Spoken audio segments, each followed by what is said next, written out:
Hey everybody, this is Hercules Penix, founder, curator, docent, and gift shop employee of the Hercules Penix Academy of Comic Book Studies. Today we're going to be looking at Gary Gianni's The Monster Men. This was a one-shot published in 1999 by Dark Horse Comics under their creator-owned Maverick imprint. Gary Gianni, if you're not familiar with his work, he's this amazing throwback to the classical age of illustration. You know, guys like Joseph Clement Cole, Franklin Booth, all those turn of the 20th century guys who were just drawing beautiful stuff. And he kind of popped out of nowhere in the 90s. He did some Monster Man backups, I believe, maybe in Hellboy, somewhere in a Dark Horse comic. And finally, in 1999, they gave him this one shot, the Monster Men. I think there's one more one shot by them in the early 2000s, which I wish I owned, but I don't. As you can see, Gary Gianni also is a painter. He did this cover, and his painting is also a throwback. This looks just like it could be some pulp cover from the 30s, and he does it pretty well. He does that style. Here's the really nice contents page. We get some choice illustration here. And once again, looking like a pulp with the border illustrations. So story and art by Gary Gianni, colored by Dave Stewart, one of the great colorists in comics, and lettered by Todd Klein, at least the Monster Men story. So we start off with the skull and the snowman. Guys, look at this art. This is so amazing. Look at the architecture of this monastery. This is like in the Himalayas somewhere. The way he draws the mountains. This architecture is just nutty. It's so interesting and cool looking. I love this guy in the foreground too. Not only do I see, you know, the classic illustrators of the early 20th century, this to me looks like a beautiful hybrid of 70s Kaluta and 70s Wrightson. In my opinion, when they were at the top of their game. And there's definitely more Wrightson in this. There's so much Wrightson in this, even though all of these artists are hearkening back to an earlier time. But, God, look at that page. That's so nice. So in this monastery, a Western woman has come to study. But now the head of the monastery is sending her away on an important mission. Apparently this totemic item, apparently it has lots of magical energy. She has to deliver it to friends of the monastery. Now we cut away to this windmill. This is the only Monster Man comic I have, but I believe that the Monster Men operate out of this windmill. This is like their headquarters. And just look at this. He draws like almost every range trajectory with all these like hundreds of lines. Just totally reminds me of Bernie Wrightson in that aspect.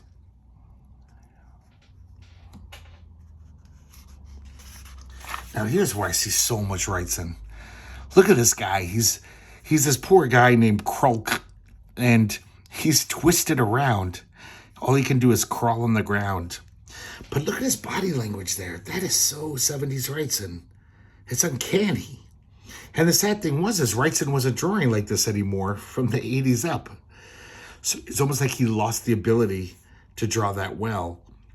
And it's nice that Gary Gianni is picking up the baton.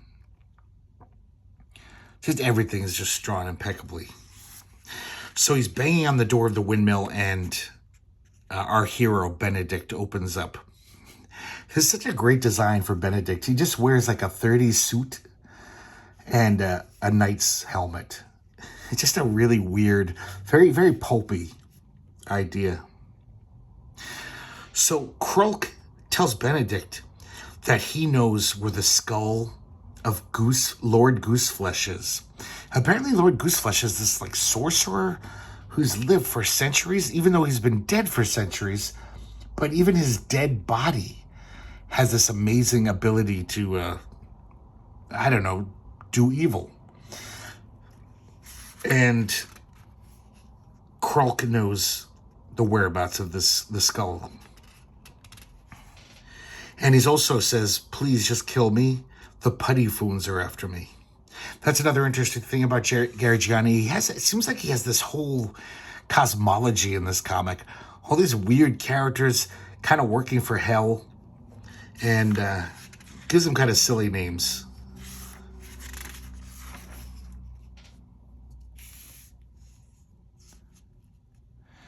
And basically we get a little recap about the history of Gooseflesh.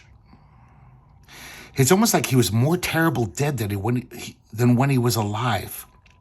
The very bones of Lord Gooseflesh do the devil's work.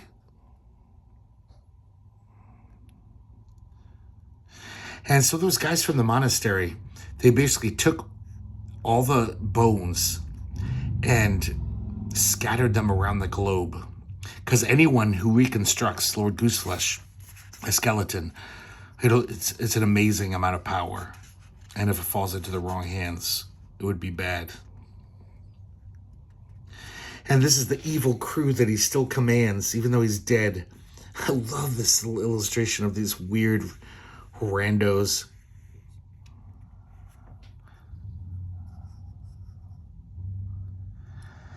And right as he's about to tell him where the skull is, I gotta check the name of these guys again. Yeah, the Puttyfoons. The Puttyfoons attack. These guys are basically like the foot soldiers of hell. They just come in through the floorboards. It's a great panel. And this huge battle begins. Benedict has this beautiful old sword and enters the fray. And the Puttyfoons pull Krulk down to hell. And one of them is about to kill Benedict, but he grabs this shattered piece of floorboard and runs him through. And then all the other Puttyfoons just run away. Dive into hell. So luckily the map is still on the floor that Krulk had, showing the location of Gooseflesh's skull.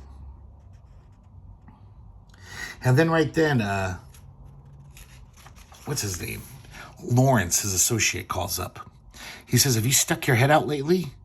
And Benedict says, "What are you talking about?" And look at this great panel. I guess it's raining skulls in the city. Kind of reminds me of that guy Seth Fisher, who died really young, late 90s cartoonist. But I also see like Frank Quitely in his line, Frank Quitely. Some of these skulls look like they could totally be drawn by Frank Quitely.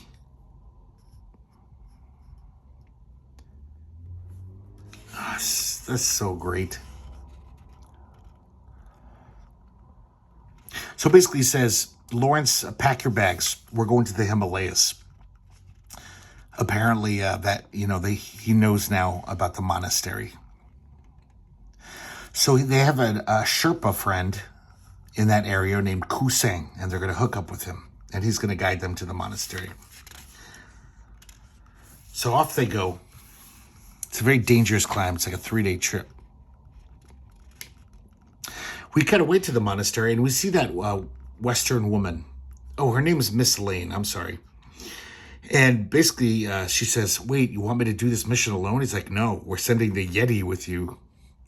And I guess the Yeti does not like humanity and is a danger to humanity usually, but he's helping out because he doesn't want his precious mountains befouled by demons, because that's what will happen if Lord Gooseflesh has his way. So now we cut back to our intrepid heroes as they're climbing the mountain, and they see something flying. And these are called jib picks. Such goofy names. I love them. They're like gigantic demonic cherubs that are almost like airships. The operatives of Lord Gooseflesh ride in them. And they're obviously heading towards the monastery. So the race is on. Lawrence is, he's seen of him climbing up the mountain. I like the sequence of panels, the panelology here. He has some falling ice, and he falls. His rope sprung, catches him. And then all of a sudden, he's pulled up, like really quickly. He's like Man, I didn't realize my friends were so strong. But it's not his friends who's pulling him up. It's the Yeti. Oh, look at that great panel. And there's the Yeti close up. So Miss Lane is there. Miss Lane has showed up with the skull. And we get a little background on the Yeti. So I guess Benedict works for kind of a group called Corpus Monstrum. And Yeti's talking about how it's ironic because Corpus Monstrum are the only humans that were ever, not monsters to him. He's been chased and hounded for, it sounds like, centuries by humans. He's also seen all of their horrible warfare and how they hurt each other so much. He's kind of disgusted with humans, and he's proud to be a monster. Here he's in the Civil War, World War I, it looks like. Or maybe that's World War II. And then all of a sudden, damn it, what are they called again? The Big Picks? Whatever they're called. They attack our heroes. And then also the Putty Foons show up. So it's going to be a huge melee. Man, look at this. They're just endless, these Putty Foons.